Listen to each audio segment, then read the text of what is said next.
Welcome, plungers. Thank you for tapping in.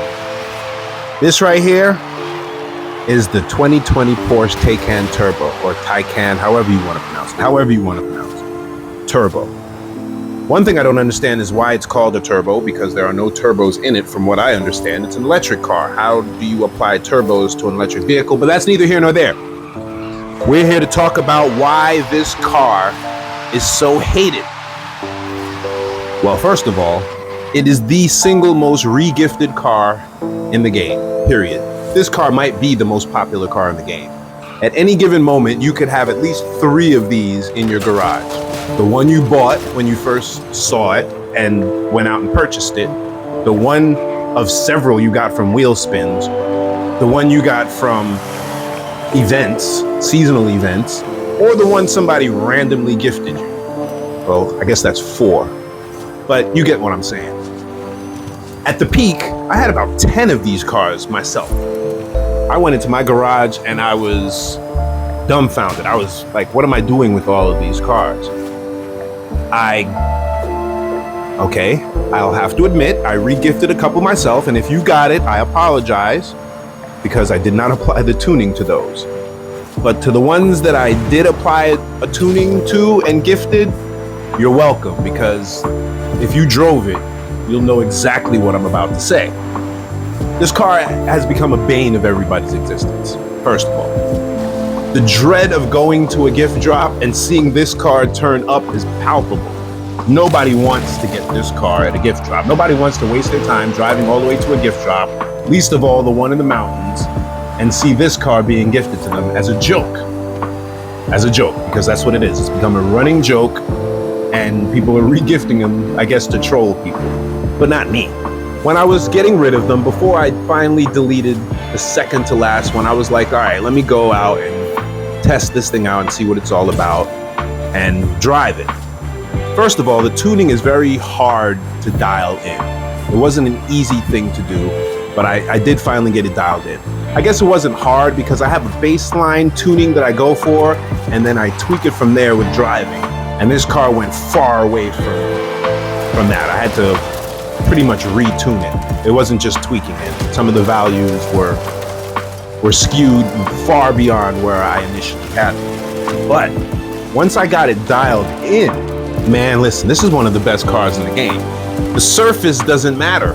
Off-road, on-road, drift, street, rally, it doesn't matter. This car is great. Just change the tires and maybe soften up your suspension, adjust it a little bit, and you're good to go.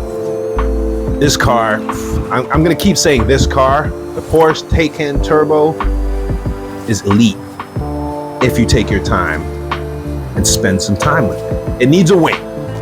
I'll tell you that. That's part of the tuning that's absolutely necessary. It definitely needs a wing in the back. But how many of you actually drive this car?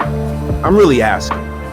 Or do you just see it and let out an exasperated sigh and then remove it from your garage automatically and leave that one that's been sitting in there from the very beginning of the game just sitting there? Or do you actually race this car?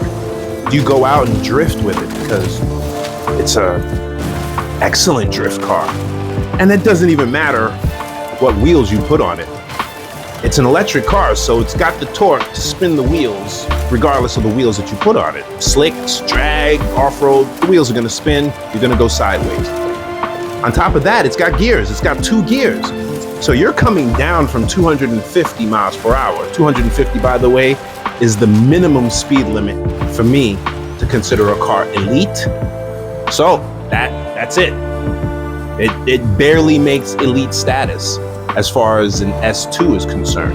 I don't know, maybe some people out there have tuned it to X, some people out there might have tuned it faster. It might go faster without the wing, but you're coming down from 250 miles an hour and you shift from second to first. Torque works in both ways, to speed you up and to slow you down. So the car slows down immediately without losing traction. And if you do lose traction, you just hit the gas a little bit and it's ready to go. And you know, some cars where you spin it and you do a 180 and you're ready to hit back the other way, there's a delay. If you don't start revving the motor while you're spinning with the clutch engaged, This car is just ready to go. Off jumps, ready to go. So I would suggest, before you get rid of all of your Porsche Taycans in the game, give it a shot. Go give it a drive. Hoon it around a little bit. Drift around some corners. Put some off-road tires on it and come down the mountain in Titan. Put the wheel spacers on it, throw some slicks, slam it to the floor, and go do a marathon. You will see exactly what I'm talking about. It's not going to win many drag races, but it's not going to lose all of them. The most regifted and hated car in the game is arguably one of the best cars in the game. Leave it up to Forza. Leave it up to the Forza community to make a meme out of this car. But I say it's solid, beyond solid. Give it a shot. Thanks for tapping in. Peace.